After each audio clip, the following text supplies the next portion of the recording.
டே 61க்கான முதல் promo release பண்ணியிருக்காங்கங்க. அதாவது என்னன்னா, பிக் பாஸ் வீட்டில் இந்த வாரத்தில் ஒஸ்ட் பர்ஃபார்மர்ஸ் யார் அப்படிங்கிற அந்த தேர்வு நடைபெறுது.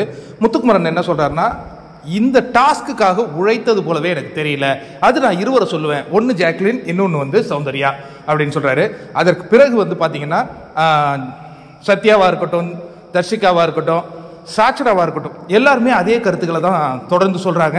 இப்போ பார்வையாளர்களை நம்ம பார்க்கும்பொழுதும் இது ஒரு டாஸ்க் அப்படின்னு பார்க்கும்பொழுது சௌந்தர்யாவும் சரி ஜாக்லினும் சரி இந்த டாஸ்க்குக்கு அவங்க வேற ஒரு கண்ணோட்டத்தில் ஆடிட்டாங்க, அவ்வளோதான். ஆனால் கண்டிப்பாக ஒஸ்ட் பர்ஃபார்மரில் வரணுமானா கண்டிப்பாக வரணுங்க. அது வந்து கரெக்டாக இந்த முறை ஹவுஸ்மேட்ஸ் வந்து தேர்ந்தெடுத்து சொல்லியிருக்காங்க.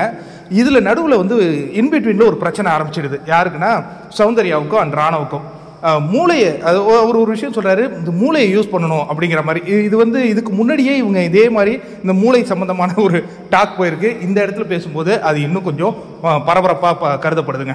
அதற்கு பிறகு என்ன பண்ணுறாங்கன்னா, பிக் பாஸ் வந்து சொல்லிடுறாரு, இந்த வாரம் ஒஸ்ட் பர்ஃபார்மர் யார் அப்படிங்கும்பொழுது இருவரை சூஸ் பண்ணிடுறாங்க. ஒன்று வந்து சௌந்தர்யா, இன்னொன்று ஜாக்லின் அப்படின்னு சொல்லிட்டு. அப்போ என்ன சொல்கிறாருன்னா, ஒவ்வொரு முறையும் அவர் ஒஸ்ட் பர்ஃபார்மருக்கு அவர் ஒரு சின்ன சின்ன டாஸ்க் கொடுத்துட்டு இருப்பார்.